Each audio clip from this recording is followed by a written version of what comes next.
So I'm going to say this right now, that there is no overt conspiracy to take your rights away. I don't see it anywhere. I've looked really hard. I hear a lot of people talking on Facebook and the media about this, but I can't find it. I've looked and I've looked and I've looked and I cannot find it, okay?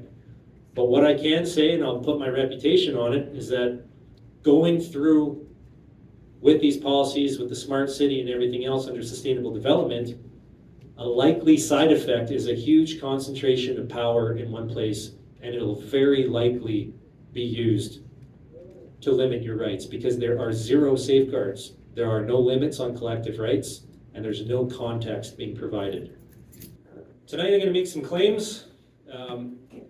One of the first claims is that sustainable development is the most impactful thing in our lives here in Kamloops, British Columbia, and all of Canada for the next 10 to 15 years. It absolutely will be the most impactful thing. I'm going to say that sustainable development, even though it's good intentioned and it sounds nice, can have significant negative effects on our quality of life and how we live. Sustainable development plans were not created here in Canada or Kamloops, and sustainable development in Canada will not stop climate change, and it's not going to prevent the next climate disaster, heat dome, drought, the things that you hear about in the media. So before we get started, I want to say just quickly, these are complicated subjects, and the way that they're framed often in the media is either black or white. You either believe in climate change or you're a climate denier. And anybody who asks any questions or says, hey, maybe we should just pause and have a think about how this policy is going to affect us, those people are labeled as climate deniers and they're not allowed to have a discussion in the media. There's even an organization that actually, I think they labeled me in an article somewhere as a climate denier because of it. So I want to point out that there's a reason for everything, but reasons don't make sense unless there's context. And I'll give you an example. If you hit your finger with a hammer while you were doing a renovation and you wanted to go get an aspirin, so you went to see the doctor and you said, hey doctor, my finger hurts. And the doctor says, well, I have the solution, and he cuts your arm off. He solved the problem, right? But there's no context. The context is you could have just taken a pill. Both solutions solve the problem. Yes, he's correct, but you need to put it in context. The solution might have been worse than the problem. So some things we're going to talk about tonight are good. Some things are bad. And it's all about putting it in context. And the other concept that I think we should talk about is this teaspoon of sugar with a drop of cyanide. So a lot of the things that we talk about, they're really nice sounding bills or acts, laws, things like that. But hidden within them, there may be one or two things that if that actually plays out, it's not good for you and you're not considering how that's going to affect your life. So even though the sugar's sweet, that drop of cyanide is still going to kill you, and that's what we're going to look at, is the drop of cyanide. So just out of curiosity, how many people got a flyer in the mail for this? Nobody, okay. How many people heard about this on social media? Can I see some hands? Social media? Okay, how many people read about this in the news? One, two? Why'd you guys come here? I'm confused. Got an email? Okay. I saw the pamphlet at Nutter's Health Food. Oh, fantastic. All right. That's great. That's great. In the park when we're walking, we handed them to everybody. Oh, wonderful, wonderful. Thank you very much. I brought them to Nutter's. Thank you, sir. Okay, so when we think about sustainable development, at least the way I used to think about it, is that we're talking about the environment, okay? When people say sustainable development, you think about whatever it is you're doing, developing in industry, mining, whatever, but you're doing it in a way that's not hurting the environment. That's kind of the main idea of what it is. But in actuality, it's morphed into something else, and we're going to keep coming back to this throughout this presentation. Sustainable development now, the modern version, this is called the United Nations Sustainable Development Goals. There's 17 goals, and what it is, it's like an integrated project management system to implement these 17 policy goals, and they're very expansive in detail. So they cover everything from poverty, hunger, health, resources, energy, water, equity, gender, education, economy, and the list goes on.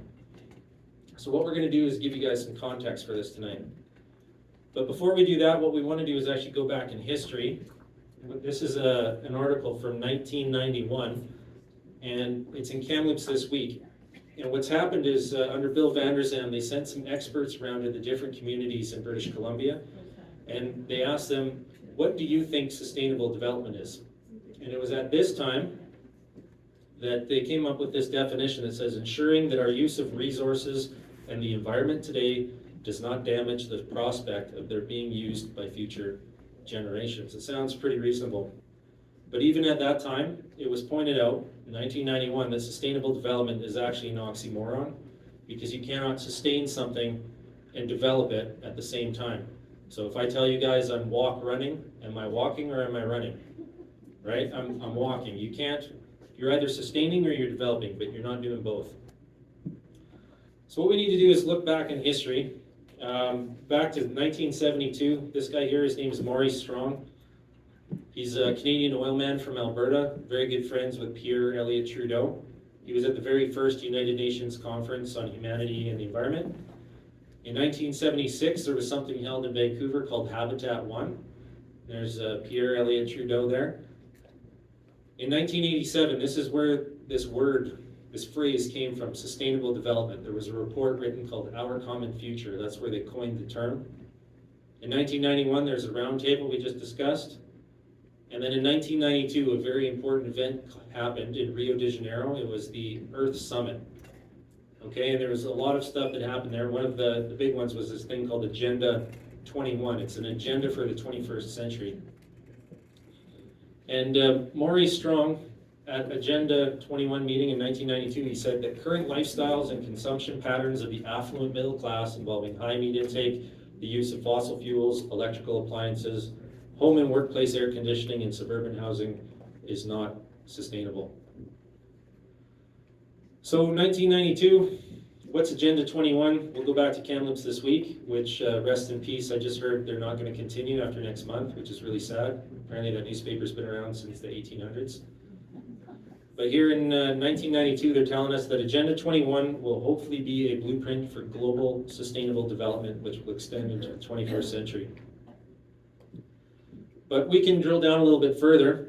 And does anybody here know what the FCM is? I think a few people do know. It's the Federation of Canadian Municipalities. So they sent out something called the Municipal Primer, and it's a report written by a consultant that explains what Agenda 21 is to the municipalities in Canada, because they were expected to implement it. And I'm sorry guys, I'm gonna try and read this all out to you because I realize this is kind of small. Agenda 21 recognizes that an unsustainable development includes suburban sprawl, continued dependence on the private automobile, and residential development, which favors single detached homes.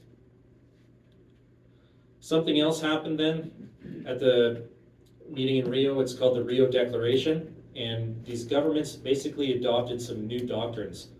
One of them says that to achieve sustainable development, environmental protection shall constitute an integral part of the development process and cannot be considered in isolation. So everything we do going forward, we have to consider the environment first. States should reduce and eliminate unsustainable patterns of production and consumption. So we have to eliminate things that are unsustainable. And this last one, which is interesting, which is the precautionary principle, which in some cases is actually really good. It says that a lack of full scientific evidence shall not be used as a reason for postponing measures to protect the environment. So now there's no evidence necessary. We have to protect the environment and we must go forward. And they came up with a term called thinking globally and acting locally. And that's the theme that you're going to notice throughout this presentation. So we have something in Canada, it's called the Sustainable Development Act. This is at a federal level. This is the legal definition of what sustainable development is. And in the green box there, it says that it's the efficient use of natural, social, and economic resources. Okay, so it's not just the environment. They're telling us it's social, economic, and natural resources. And that Canada has to integrate environmental, economic, and social factors into making all of its decisions. It's not just the environment. Then they go on to tell us in the second box, first point, that the principle of sustainable development is a continually evolving concept. You see, the first point they said it's everything, the second point they said it's undefinable. So it's everything and nothing all at once. If we don't know what sustainable is, can we define what's unsustainable? Well, these are all things that have been listed as unsustainable. So automobiles, air conditioning, appliances, eating meat, suburban homes, fossil fuels, rural living, farming, fertilizer, flying. All these have been called unsustainable at one time or another. So what does sustainable development mean in practice? There's a really nice Venn diagram there, and there's this nice rainbow circle. Those are the 17 goals. That's from the United Nations website. This Venn diagram, the top one says environment, bottom left says social, and the one on the right says economic. And where they overlap, those three pillars of sustainable development, if you take all those into consideration, that's what the United Nations says sustainable development is. But I'd like you guys to consider what is the abstract concept of what they're telling us here. That a government-managed environment and government-managed social values and government-managed economy, those three things together is just full government management. And that's what sustainable development is. So will sustainable development solve climate change? Absolutely not. Canada is responsible for less than 1.7% of emissions. China and India, the developing world, are trying to develop their economies. They're creating more and more carbon emissions every day. They're the ones that are driving the bus. There's a graph there. That red graph is China. Their emissions continue to increase. They're the #1 emitter in the world. They continue to build new coal-fired power plants, and last year they built 2 per week. If you guys can imagine that. There's 1.4 billion people there trying to come up out of poverty. This is a graph of CO2 emissions for all the countries in the world. The big pink one there, that's China, and that keeps getting bigger every year. The gray one is the rest of the world. The blue one in the bottom left, that's the United States. And one of those little tiny red slivers is Canada. So that's just to give you guys context. When they tell you it's an emergency and you have to give up everything here in Canada, it's not really an emergency. We're not really that big a piece of the pie. So why are we cutting emissions? Well, we signed something in 2015 called the Paris Agreement. This is a legally binding international contract. So when I tell you guys that something's going to happen, sometimes I'm reading actually what's going to happen in the legislation, and in other times what I'm doing is I'm making a logical conclusion. Because they say we have to cut emissions, but emissions only come from certain places. So you have to cut the emissions to get to the legally binding result in the contract. And what they want to do is limit global warming to 1.5 degrees, and they say that emissions must peak by 2025. So if China's going like this, India's going like this, the rest of the developing world's going like this, that means we have to be going like this on a very steep curve to make it work. Next, we need to talk about something called collective rights. And this is just a brief concept interlude here. So along with sustainable development is this idea that we have to accept collective rights are more important than individual rights. Because we're now trying to save the entire world, none of your individual rights really matter. And the thing with collective rights is they're not defined. So if you're accepting that there's a giant emergency, you have to stop global warming, there's no definition. You don't really know when global warming has stopped. You don't know when it's began. There's no definition of how much you have to give up. There's no limit to it. You're just expected to continue to do whatever they say, no matter what your individual rights are, because you have to save the world. And when you get into this type of thinking, then you start looking at what the UN says. They say that rights and freedoms may in no case be exercised contrary to the purpose and principles of the United Nations. That's in the United Nations Declaration for Human Rights. So what we're doing basically is writing a blank check if we do not define what the limits are. And right now there are no limits defined. Recap on sustainable development.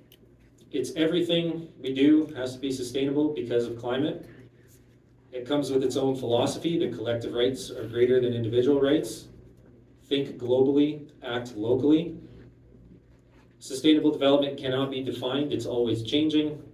It's a new legal and legislative doctrine for the precautionary principle, so there's no proof necessary. The plans were not conceived or written with Canadians' interests first. Much of our modern life is considered unsustainable. It will result in government control and management of most things in our lives. And it will not stop climate change and will not prevent the next crisis. So how does this play out in Kamloops? Well, we signed something in 2007 called the Climate Action Charter. It's just an ideological document. It's not legally binding, just like everything else. It's all voluntary. But to do that, then we got access to funding for these green programs. Your local government loves to get funding. In 2015, under Harper, we signed up for the Sustainable Development Goals, and that's also when we joined the Paris Agreement.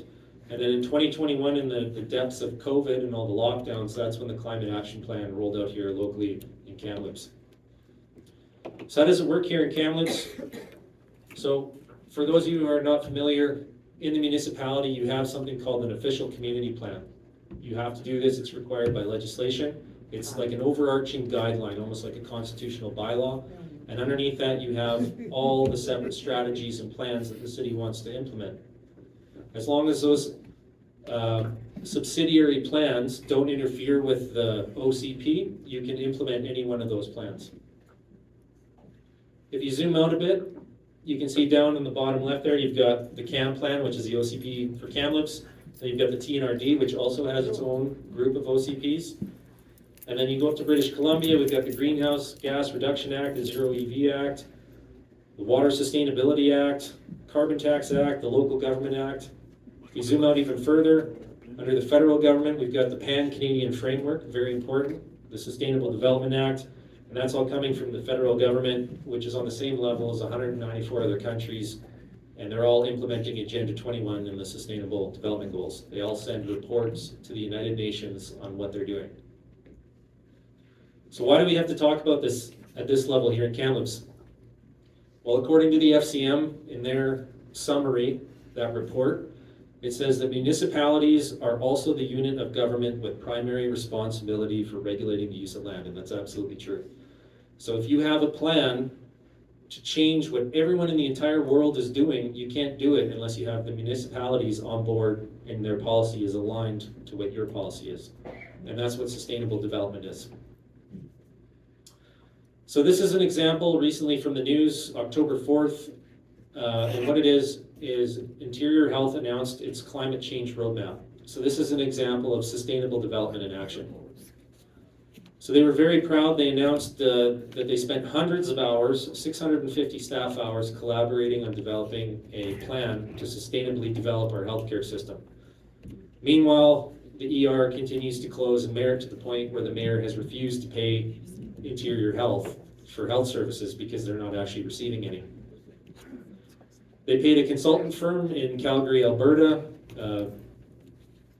I would assume a large sum of money for this report, so it wasn't even money spent in BC. And they came up with this development roadmap. There's 23 goals here. And number one on the goals is establish sustainable development governance within the healthcare system. So now, out of all these goals, how many do you think have anything to do with healthcare? None. There's nothing in there to do with healthcare. It's all about greenhouse gas and emissions. So now your doctors, nurses, staff, operations staff, all have to look at everything through the lens of the environment while they're trying to save lives in the healthcare system. So it begs the question, is the cure worse than the disease? What's more important? A very marginal increase in CO2 emissions or reductions, or healthcare? I think that the healthcare system should be solely focused on your healthcare, personally. Very quickly, we'll talk about ICLEI. ICLEI is the International Council for Local Environmental Initiatives. That was its old name. It was formed in 1990 at the United Nations at the World Congress of Local Governments. In 2003, even ICLEI realized they had to change their name. They changed their name to Local Governments for Sustainability because they realized they had a broader mandate. It was not just about the environment. So they get money from the United Nations. They directly give that money to the FCM, and the FCM operates their programs through what's called the PCP here in Canada. This is from their founding document in 1990. I really want to bang this theme home tonight, guys. They said that local governments must begin to restructure social and economic life at the local level. They went on to say that Global environmental problems can only be solved through restructuring human society at a local level. So if you ever have any doubt about what's going on, it's complete restructuring of the economy and human society. That's what sustainable development is. This is our membership. You'll be pleased to know that Kamloops is not an official member. However, there are staff members that receive their emails, and there are trainings from ICLEI which people are thinking about attending inside City Hall. We should also talk about another group called C40. C40 Cities was a group of the largest cities with populations over 10 million, and they decided that they were very significant, so they had to get together because they account for a lot of GDP and emissions in the world. Currently they say they represent almost 1 billion people and 36% of the world's GDP. Very influential group of cities. Kamloops is not a C40 city, but there are several cities in British Columbia that are. And they actually reference C40 cities in one of our documents, some of the work they put out. And what they advocate for is things called consumption interventions, because they realize that people consuming things create CO2. It's not just you driving your car, it's not just you heating your house, but it's also consumption. And here they're saying that they want to reduce meat consumption. And I know this is really hard to see, guys, so I apologize. It says they want to reduce meat consumption to 0 kilograms by 2030. That's their goal. Eat the bugs. They want to reduce clothing and textile consumption from 8 pieces of clothes to 3 pieces of clothes per person per year by 2030. Because textiles create emissions. And lastly, they talk about vehicle ownership. They have a conservative goal of 190 vehicles per 1,000 people, and they actually want to reduce that to 0 by 2030. This is their goal. 1 billion people and 36% of GDP represented there. So what are they talking about? They're talking about something called climate action. You may have heard this term before. It advocates something called smart growth, expensive low carbon development, removing, converting roads and infrastructure, smart city solutions, equity, diversity, inclusion, a zero waste circular economy, limiting consumption like we just saw, and it opposes rural development and expanding vehicle infrastructure. In Kamloops, this takes the form of our Community Climate Action Plan, which has 8 big moves. They're not small changes, they're not minor adjustments, they're called big moves, and they are. Big move 1 is low carbon development, that's smart development or smart growth. Big move 2 is a car-light community, that's reducing vehicle ownership in Kamloops. Big move 3 is zero emissions transportation, that's electrifying the remaining transportation. Big move 4 is zero carbon homes and buildings, that's retrofitting all the remaining homes that are creating CO2, which we'll talk about in detail. Big move 5 is a circular economy. So now we have 3 bins instead of 2, and the garbage truck only comes once every 2 weeks. That's because you're being trained to create less garbage. That's a consumption intervention, okay? That's what a consumption intervention is. This is what they talk about in the Community Climate Action Plan. So this blue part of the graph, that's the emissions from vehicles. By 2050, they say that's going to go to 0. And the light gray at the bottom, that's from the existing home stock. They want to cut that in half by 2050. And just for reference, this is from Saanich. If anybody doesn't know where Saanich is, it's basically Victoria. It's the municipality that's right up to Victoria. Exact same chart. This is the one from Victoria, same thing.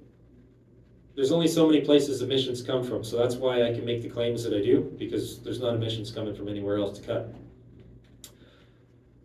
So this is the point where I got involved. I went into the city of Kamloops and I said, hey, guys, 80% reduction by 2050, this sounds pretty extreme. This sounds like we're restructuring our entire society and economy. How are we going to do this? They said that the plan's ambitious, but it's actionable. I said, is this just pie in the sky? They said, no, it's actionable. We think it can be done. They said it's going to be a tremendous challenge. I said, yeah, I know. That's why I'm here. I don't understand how you guys are going to do this without major changes to how we live our lives.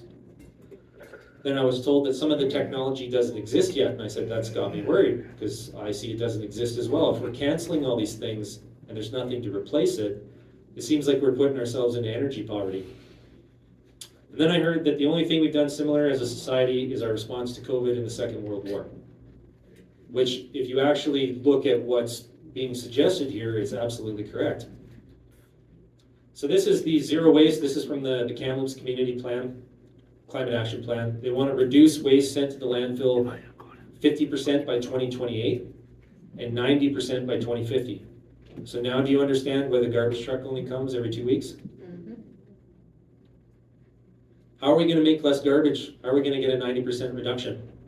Well, we can compact it. And this is you guys at home, right? You can recycle more, you can separate the biological stuff, so that's what the extra bin is for. But eventually, you're gonna start having to consume less and start creating less garbage. That's the only way you're gonna create less, is by consuming less. So that tells me that there's incoming consumption interventions. That's the conclusion that I reach. And just so you know, in Kamloops, there's nothing that says there's going to be consumption interventions. That's a leap I made. So what I did is I went and I looked at other cities in British Columbia. Is there any evidence that other cities are doing consumption interventions, like the C40 cities want us to? Well, here are these charts, these nice little pie charts here. That says, the one in the middle is from Saanich. Actually, here, I'll read this out. It says, using a consumption-based greenhouse gas inventory, our emissions nearly double. So if you can imagine that if they're looking at our emissions from cars, houses, industry, everything else, and that's one half, and then your consumption is the other half, and we're taking all these extraordinary measures to limit this, but we're not going to limit consumption, of course they're going to limit consumption. It's the biggest source of greenhouse gases. So here they're saying that fish, meat, dairy products, and then down in the bottom left is textiles, just like the C40 cities told us. This is from Saanich, this is from Victoria. And here at the bottom we have the Eco City project from Victoria saying that they're doing a consumption-based inventory so they can start to limit those emissions. So we talk about land use. This is from the Community Climate Action Plan here in Kamloops. I'll read out this municipal primer again. It says using something called official plans, official community plans. They want to delineate a hard edge boundary, keep all the development within that boundary. They want to do more mixed use development and promote public transit over the use of the automobile. And you can see that it's almost word for word, just like in our climate action plan. Brings us to smart growth. This is a nice little picture here.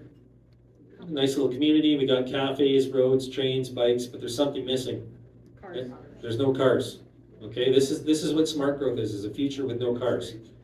Maybe not everywhere, but at least in a lot of places.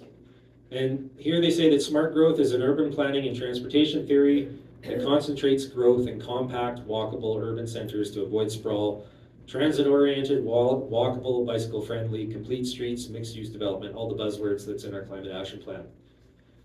You might also hear words that are related to it, like 15-minute city, smart city, intelligent city, resilient city. These are all names that basically in whole describe the same concept. This is right on Gibsons.ca. This is Gibsons, British Columbia on the Sunshine Coast. Here they say that smart growth combines a number of land use and development principles to ensure that growth is fiscally, environmentally, and socially responsible. Those are the three pillars from sustainable development. So smart growth is sustainable development. It's the same thing. Land conservation. Has anybody heard of 30 by 30? No? The federal government is going to conserve 30% of land and water by 2030. Did you know that? And it's not just Canada, America's doing it too. Joe Biden announced it, a bunch of other countries have announced it. 30 by 30. Google that. Land is conserved through covenants. Once land is conserved, it's conserved forever. The covenant stays with the land. Okay? Doesn't matter who buys it or sells it. Once it gets conserved in this way, it can never be used. It can't be used for industry. It can't be farmed. Doesn't matter if the government owns it or not. It's conserved. It's conserved in other ways through public-private partnerships. This is something called a nature trust. Here in British Columbia, they've already conserved 180,000 acres. Anybody ever heard of them? Yeah. And I told you guys earlier that we voluntarily send reports to the United Nations. This is our report. It's called the Voluntary National Review that we sent out in 2023.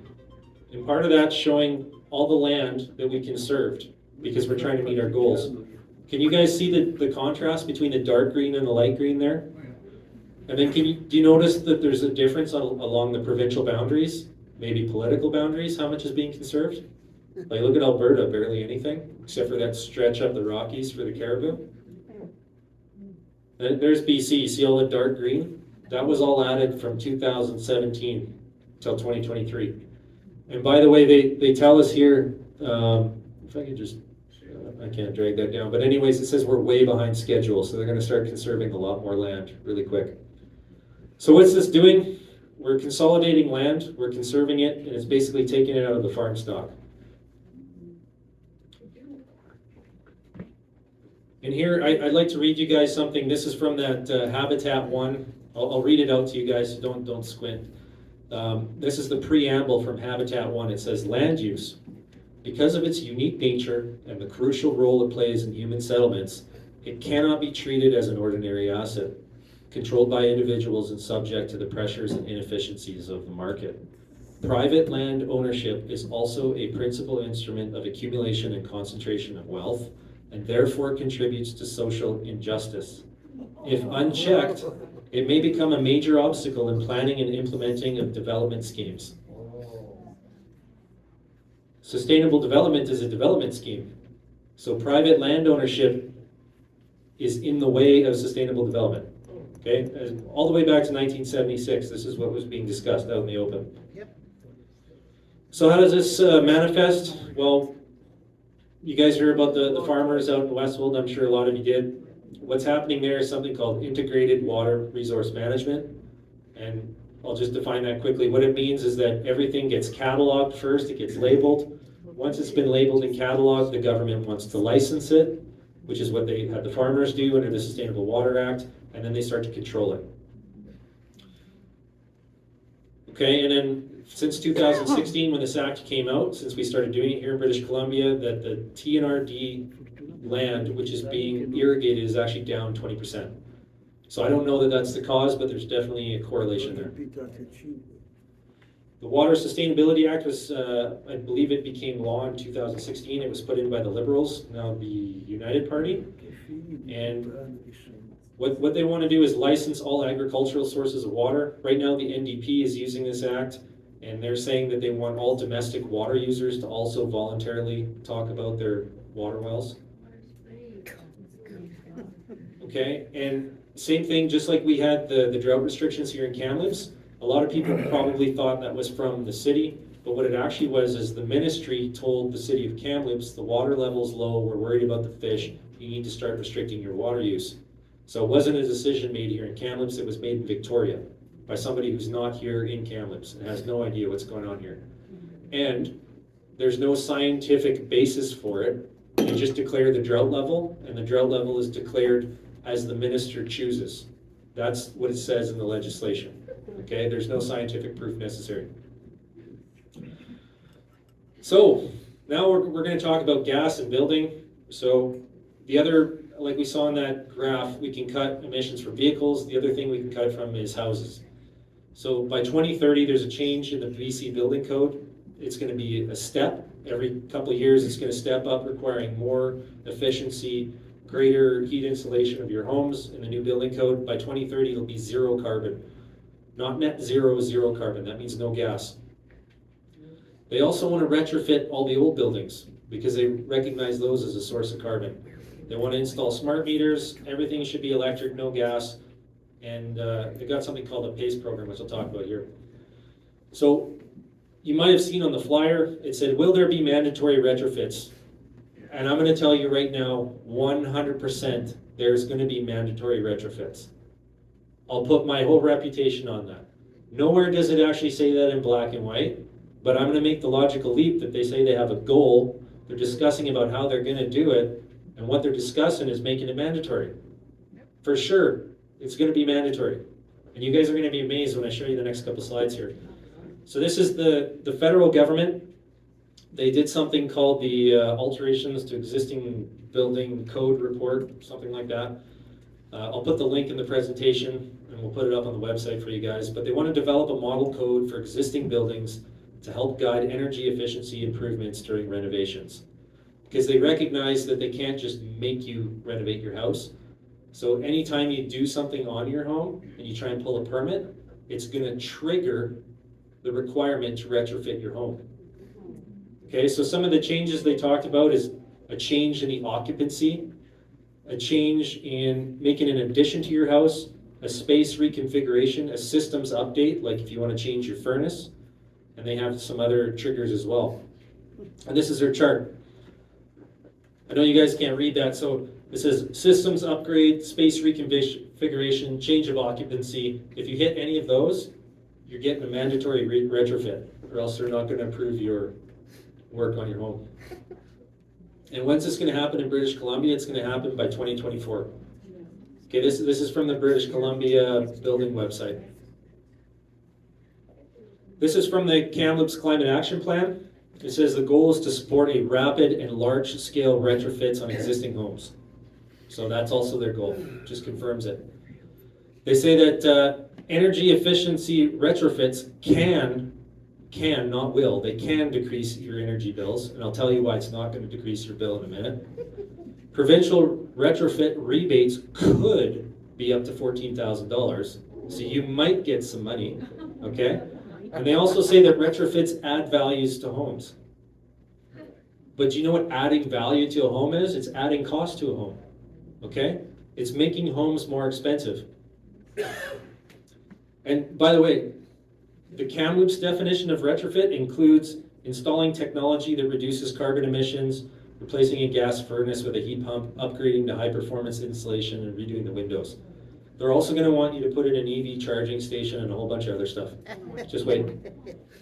This is from some policy wonks called the Pembina Institute. They say we have to do 2.5% of homes per year. And then this is from the Climate Action Plan. They say they want 2% of homes done by 2050. This is from Saanich, Victoria, same thing. Explore regulatory power to require efficiency and renewable energy upgrades. Participate in retrofit code development. So the government recognizes that this is going to cost a lot of money if they tell you you have to retrofit your house. You know, if you go through with everything I just suggested, it could be 5 figures. You could be north of $100,000 easily, okay? So how are they going to do that? Well, they know that you don't have the money. A lot of new families are in older homes. You've got a lot of retirees in older homes. You've already got your mortgage payment on your current home. So what they're going to do is they're going to change the law in British Columbia so the government can take first place lien on your house, okay? That's what this little triangle is here. Okay, at the top is a first place lien. For those of you that don't know, if you borrow money against a house, the bank has first place. If you take out a secondary loan, that's second place and third place. So if you default, the bank gets paid out, and then all the second and third loans get played out. But what the government wants to do is they want to take first place lien on your home. I don't understand why, but they want to take first place lien on your home. And then they want you to make payments through your property taxes, okay? And it'll stay with the home. So what's this going to do? It's going to drive up rent. It's going to drive up utility costs, debt, home prices, and taxes, guaranteed. It's going to make home affordability and ownership go down. Who's pushing it? Well, the Union of British Columbia Municipalities, that's where our municipal leaders just were a couple weeks ago. They're pushing it as an official policy. The BC government's also pushing it. So now I'm going to shift gears, talk about banning cars. So I get called out on this before. They said, Geoff, they're not banning cars, they're just making them illegal. I said, okay, so technically that's true, but holistically with everything combined, all the incentives and disincentives and how you're being nudged and how vehicle manufacturers are responding and how parts manufacturers are responding. They're not making parts for older cars anymore. This is happening. They're functionally banning cars.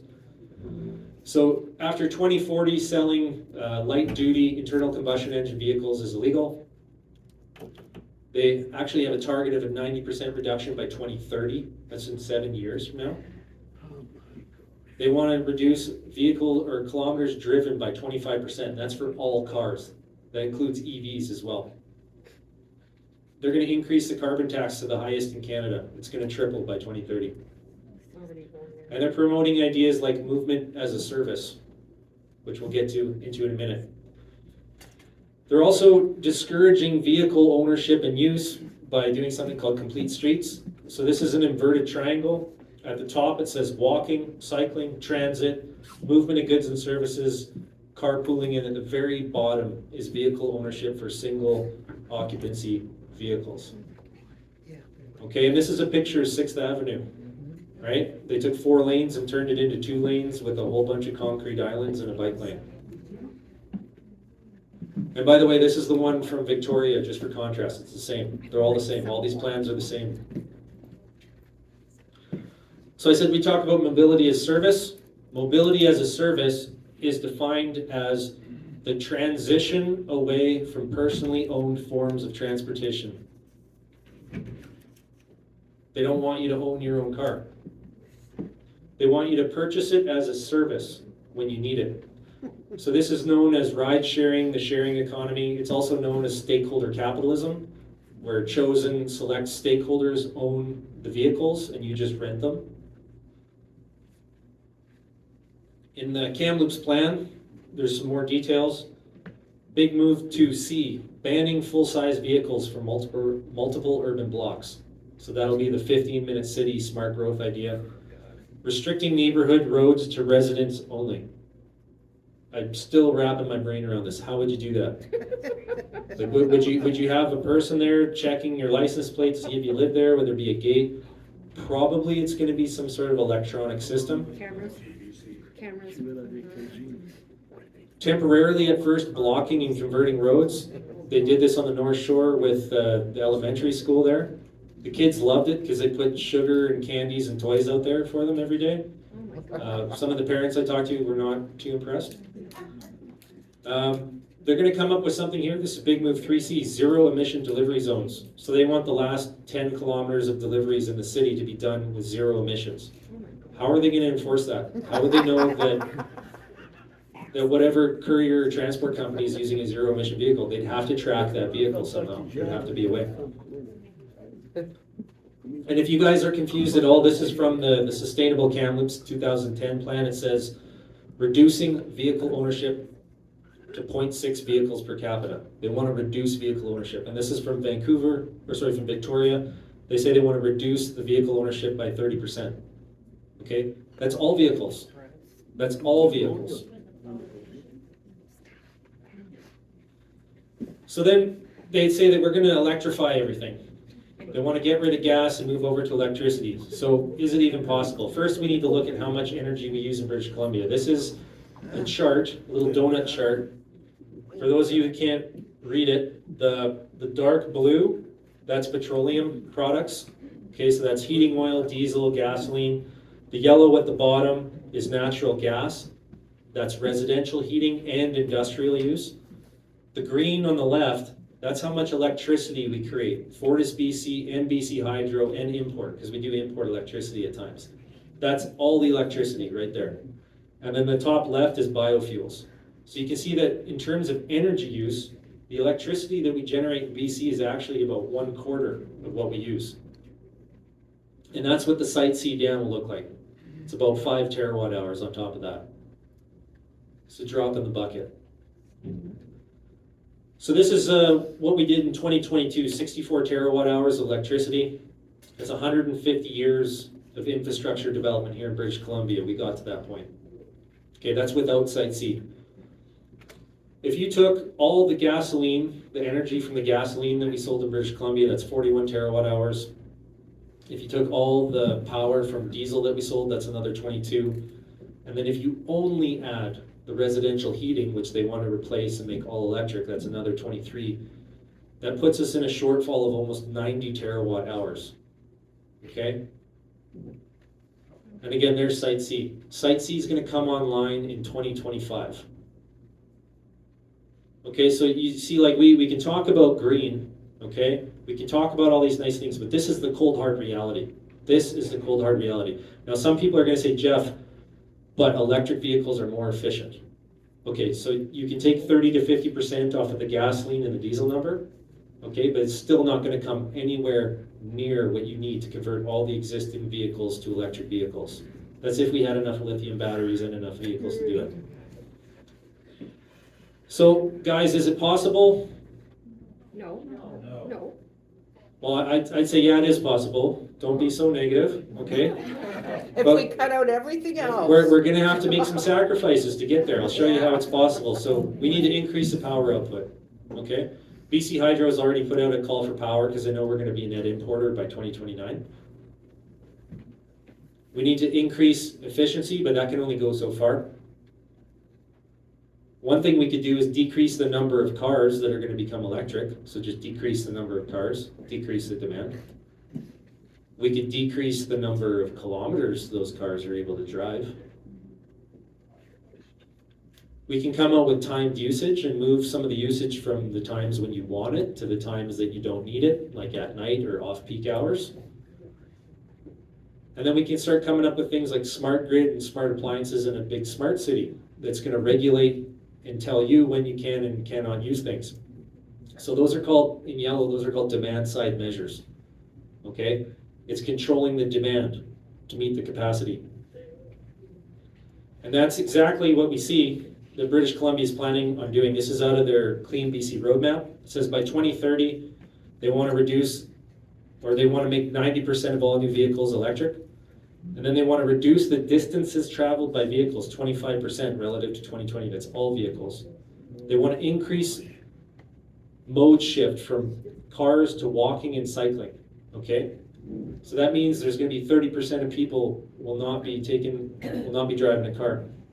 And you can see that's their priority. Number one is reduce distance traveled. That's their number one priority. Yes, Glenn? That 2020 goal that they're they're going off of, that's half the year was then locked down. Correct. Emissions were much less in 2020 because we were locked down, just for context.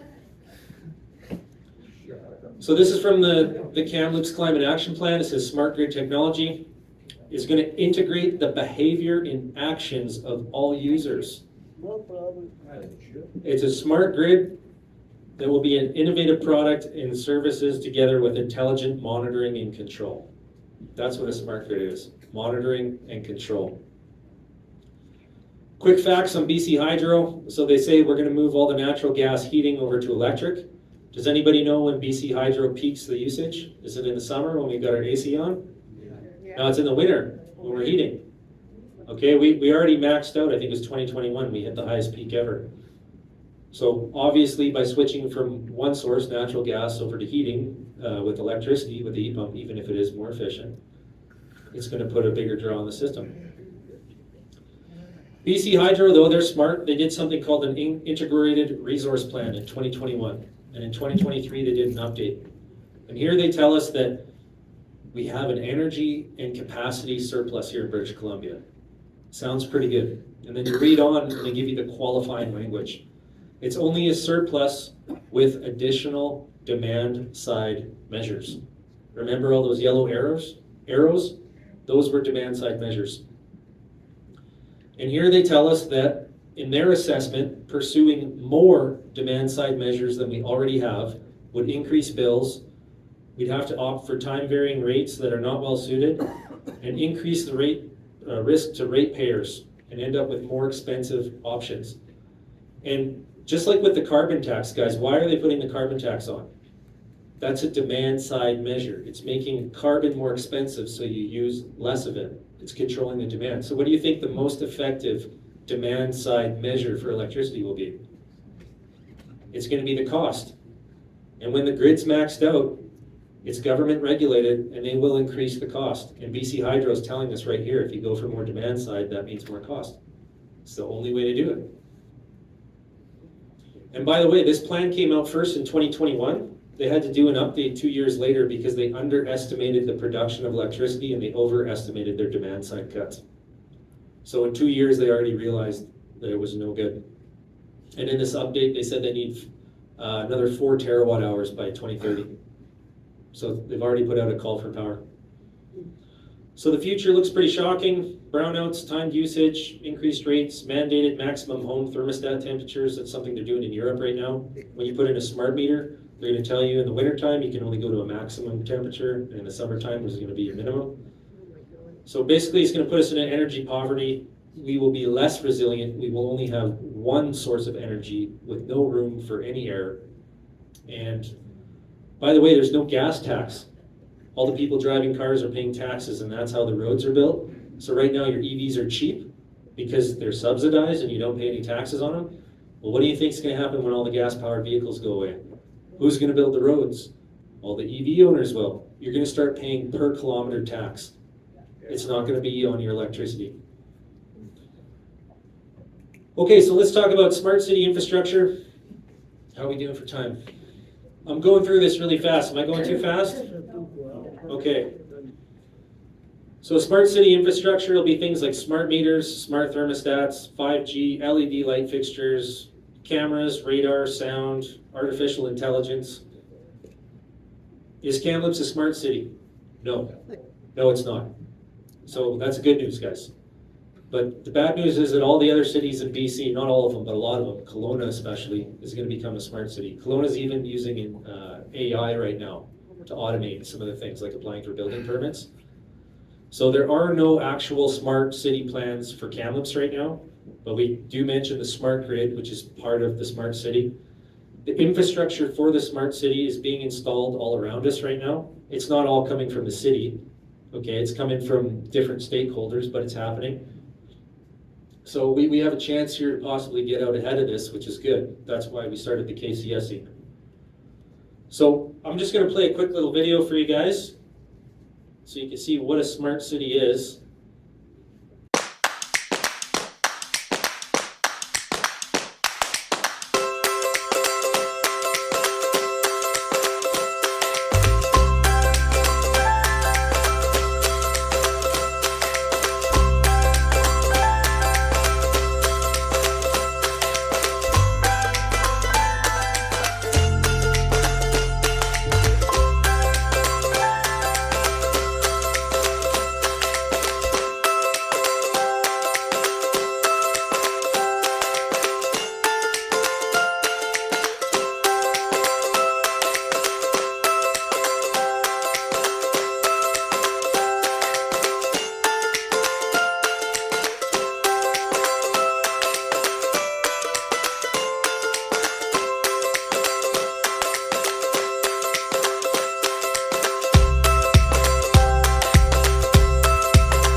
Check, check. Little technical difficulties there, guys. I doubt any of you can read what it says on there, so I'm just gonna fast forward it and give you guys a summary of what it was. So basically, it told us that a smart city, you know, comes with this nice, happy music, and it's gonna make your life great. And if you go through, no, that's fine. So it can detect car crashes. Every street light is going to be connected to the internet. It's going to help you find a parking space 5 minutes sooner. It's going to tell you where there's an EV charging spot open. You know, garbage cans will alert when they're full. Like, these are all the super smart things that the smart city is going to do. Those are all, I would say, marginal improvements on your life. But to get those marginal improvements, you have to allow the smart city to track you, and well, it'll have the ability to track you. It may not be overtly designed to do that, but it'll be a feature of the system, you can guarantee it. So what does some of this 5G, or sorry, smart city infrastructure look like? So you guys see on the bottom left there, that's that big ugly 5G tower. You've seen a couple of those around town, I'm sure. And then you see this other one, it's on a BC hydro pole. That's a little 5G repeater. How many people have seen one of these in real life? A couple people? There's literally hundreds of them in Kamloops. They're everywhere. They're everywhere. They're probably in your neighborhood, but you didn't know. What did they do? So this is you can check here, this is a map of, that's actually Barnardville in the middle. Oh my God. Those are all the 5G repeaters in Barnardville every 100 meters. This is the North Shore. You can see they go all the way up Schubert Drive. Okay, when they're done, they will be literally everywhere. Those little repeaters connect to the big macro base station because they don't have the power and the bandwidth, because it's only about 2% of the signal actually, or it travels 2% of the distance. Before, we only had 3 towers in Kamloops up on the mountains, and that gave us 4G for the whole area. Now we have to have them every 100 meters. So maybe you guys have seen these new lights around town. There's those little knobs on the new LED lights. Those are actually there on the old sodium pressure lamps as well, but all the sodium pressure lamps that were replaced on the highways that belong to the province, those are all replaced with LEDs with the knobs now.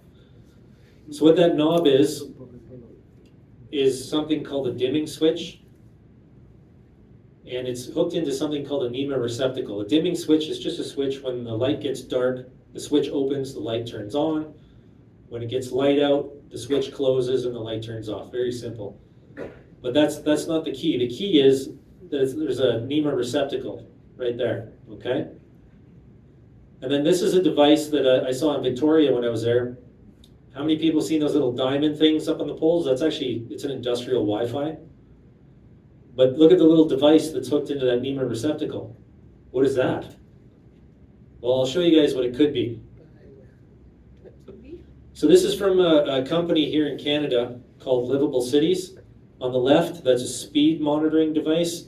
In the middle there, those are air quality measurements, noise monitoring, a 360-degree camera, and the one on the right is for traffic analysis, and I think it uses millimeter wave radar. I'll play you guys a little video here so you can see just how easy it is to install these. Why is SmartLinks the best tool for your urban data collection? Our SmartLinks solution is extremely compact and rugged, allowing for ease of handling and transportation of hundreds of units on a single truck. These sensors were designed with reliability in mind and are suitable for the harshest environments. Our suite of city sensors can be easily and safely deployed in minutes with no tools needed. They plug directly into the streetlights you already have.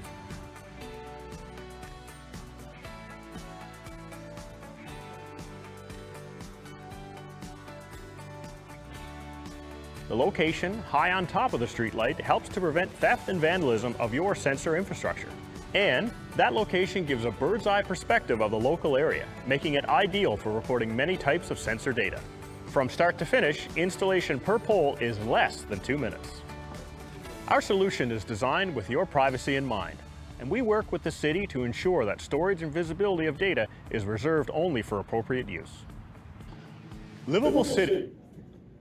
Okay guys, so what you saw there, he said it's less than 2 minutes. That's the guy getting out of the truck, walking over into the boom, getting in the bucket, booming up, popping it out, popping the new one in, boom down. So they could do an entire street in half an hour. They could do the entire city or all the major roads in an evening if they had a few trucks out there working. And it all goes back to a central monitoring system. That's what he's going to explain to us. And he says, don't worry, the data is going to be looked after. So this is what the radar looks like. This is the millimeter wave radar that they install. It's just like battleship radar. You can buy this stuff now. The technology has gone so far, so fast, guys. For $20, you can buy a millimeter wave radar to put in your house. It's just like battleship radar. It'll tell you exactly where something is in the room and if it's moving for 20 bucks. Okay, the point is the technology has moved very fast and it's proliferating, okay? We can't stop the technology. And this is another video. Yes, we can. The easiest way to think of Internet of Things is essentially imagine all the things that you use in your everyday life that you can see and experience, and some things that you don't. What would happen if those things were always connected to the internet? You're driving around a city, you want to know where the empty parking spot is. Your car is connected to the internet, the parking meter tells you where the empty spot is and you go and park. Here the concept is of a connected car, where all the things that go in the car that are connected all the time. As IoT becomes more and more prevalent and as we connect more and more things to the internet, the efficiency gains will be huge. If we didn't have LTE, then we'd have to rely on things like Bluetooth and Wi-Fi, which works sometimes quite well, and sometimes there's a lot of interference. Now, when we put LTE modems into IoT devices, now we have the ability to connect these devices seamlessly in every part of the world. When we're able to use LTE in IoT devices, it just makes the vision of IoT happen much faster and much more seamlessly. One of the big areas of impact from LTE would be in the infrastructure of the cities, because many times we want to deploy these connected devices in remote areas and also all over. So for example, we want to have all the light bulbs that are on a freeway connected over LTE modem. So if you detect some anomaly like a car crash, you're able to detect it right away and communicate back. Now, Okay, so that's a concept known as the Internet of Things. This video is from 2016. They're talking about what a future city would look like. Again, the best example they can come up with is finding a parking spot and detecting a crash. They say it's going to be huge increases in efficiency. But the examples they have are like, it's just marginal improvements on our everyday life. Okay, but again, you can see that everything is going to be connected. The minute you leave your house, it's going to be pinging off every single light. They're going to know where you are, where you were, 24 hours a day. And this was before 5G came out. They're talking about the rollout of 5G. So now, just this week, at the City Hall, they looked at a report from BC Transit about something called UMO. UMO is their new fare management system for BC Transit. Okay, it's being rolled out by BC Transit. It doesn't belong to the city. And for those of you who don't know, BC Transit works in partnership with the cities. So I guess we own the buses, but BC Transit operates it. It's kind of this weird incestuous relationship. But what's important is this UMO. What they're doing is they're trying to create an app so that you actually use your phone and you just scan a QR code to get on the bus, like a digital system, and it automatically comes out of your wallet. And then they have a card, but they want you to register the card to your name, okay? And then you can still pay with cash. So the cash is fine. There's a way to get around with the card, but they're telling you to register it. And then that means that they're going to track where all the buses go. They're going to know who gets on and off. And this was all put together by a company called Cubic. Cubic is in partnership with BC Transit. And who is Cubic? And by the way, this is going to be rolled out all over BC. So Cubic has two main businesses, and what an interesting diagram. They drew a square around the Earth, a cube. And in the article I wrote for the op-ed the other day, it was on CFJC, I said the United Nations is ramming the round Earth peg into the square sustainable development hole. There you go. So they have two main businesses. One is transportation. Does anybody know what the second one is? Anybody want to guess? Park? No? Just take a guess. What's the worst possible thing it could be? What's the thing you don't want it to be? Nah, okay, I'll just tell you guys. I'll just show you guys. Health and safety. Can you guys see that? Fighter planes and Navy ships, trusted capabilities to accelerate the next advantage. Cubic has been around for 70 years and their primary business has always been as a military contractor. Their number one client is the US military. All of their contracts are with the United States military. Okay, there you go. US Army capabilities, US Army Combined Arms, Enhanced Army Global Logistics, Fielded Training Systems, Support, Maneuver Center of Excellence. It's all Army contracts. That's their main business. And they're doing our transit system. So I told you guys about movement as a service. This is an excerpt from the Kelowna Regional Disruptive Transportation Plan. So movement as a service, another example would be Uber. You have an app, okay? But Uber's not the same as BC Transit. So what they're saying is all these different rideshare apps, those little Lime scooters you've probably seen around, They want to put everything on one app, so they want to make all the data sharing the same. They want to integrate it into that BC Transit thing, and it's all going to go into one government-managed area. And here's what they say in Kelowna, that they recommend creating a regional mobility data platform that houses transportation-related data from all transportation sources with access provided to all agencies in the government. They want to put everything into a single data depository. So the future is you not owning a car, which is happening, and then they want you to use ride sharing and mobility as a service. But what's happening is everything's conglomerating into one spot, okay? So what are the benefits? Again, by sharing and putting all this data into one place, there is probably some marginal benefit to efficiency, like they could program the buses better, program the cars better, probably, maybe 10 to 20%. But to get that, you're taking a centralization of all transit services under one regulatory framework, so you're giving all that control to the government.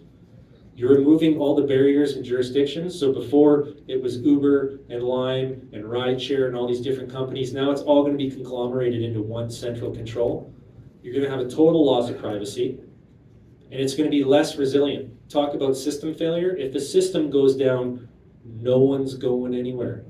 Okay, if Uber fails, you can get a rideshare, you can get a Lime, you can call your friend who owns a car. In the future, no one will own a car. And they're trying to tell us that this stuff is going to make us more resilient in the future. So how could this be abused? I think it's pretty obvious. Imagine some sort of situation where someone in the government decides for your benefit that you can't travel. Now that nothing is siloed with different companies and it's all managed in one spot, the barrier to making that decision is very low. Right now, with everybody who owns their own vehicle, you have ownership of transport, it's extremely difficult to control you. But once they go here, they're going to be able to control you very easily. And examples of this would be like right now in the United Kingdom, they have the ultra-low emissions vehicle zone. If you drive in there without the right type of car, you start getting a fine. If you drive in the wrong neighborhood, you start getting a fine. And it's all done electronically through cameras. Even CSIS is warning about smart cities. CSIS put out a report and they said that smart cities are dangerous. Foreign adversaries can hack into them. Because just like with transportation, with a smart city, what you're doing is you're taking the utilities, your personal information, access to your home, information about the citizens, and you're combining it all into one central database. So it opens up the opportunity for system failure and attack. And what CSIS recommends is that city councils engage citizens early to ensure awareness and understanding of privacy and security implications. They urge city councils to be transparent with citizens, and they urge city councils to do their due diligence. And so far in BC, at least, it doesn't appear that anybody is. But we haven't done this yet in Kamloops, so we're trying to get ahead of it. That's one of the main goals of the KCSC. So why is your city council going through with all these things? Well, part of it is that's literally their strategic goal. It's in their strategic plan. Everybody signed off on it. They're just doing what they're supposed to do. It's their job. Councils are usually good people. They're going with the flow. They think they're doing a good thing. I don't think there's anybody in council who's doing anything to hurt you. They're following their plan. Their plan is following the OCP, and the OCPs were developed based on provincial plans, which is following federal legislation. And the federal legislation is following Agenda 21 and the Sustainable Development Goals. Why else are they doing it? Well, it's all voluntary. If you say, hey, why are you doing this? And they say, this is democracy at work. Everybody in the whole entire world is doing exactly the same thing voluntarily. That's democracy. Another reason they do it is because of funding. Because it's voluntary democracy, but your funding is contingent on your voluntary participation. If you don't voluntarily participate, you don't get that voluntary funding. So of course, every councillor wants to get the money so they look good and get their pet projects. Everybody else is doing it. You get great media coverage. If you question anything, you're labeled, like me, as a climate denier. So I'm going to say this right now, that there is no overt conspiracy to take your rights away. I don't see it anywhere. I've looked really hard. I hear a lot of people talking on Facebook and the media about this, but I can't find it. I've looked and I've looked and I've looked and I cannot find it, okay? But what I can say, and I'll put my reputation on it, is that going through with these policies, with the smart city and everything else under sustainable development, a likely side effect is a huge concentration of power in one place, and it'll very likely be used to limit your rights, because there are zero safeguards. There are no limits on collective rights, and there's no context being provided. So solutions, number one solution we talked about earlier was the OCP. That's the overarching bylaw, like the constitutional bylaw, that delegates power to all the subsidiary plans. If we put something in that OCP, because the problem is the OCP is only concerned with development, but if we put something in there about citizens' privacy, citizens' rights to own a vehicle, citizens' mobility, and your right to move, then the OCP has a dual mandate. The problem is the OCP only has one mandate, and that's following the development plans. So what we would advocate for is to replace all the language in the OCP requiring sustainable development with common sense language, like where practical, effective, economically feasible, and agreed upon based on scientific evidence. We'd want the city to recognize the rights of citizens to privacy, mobility, and property ownership.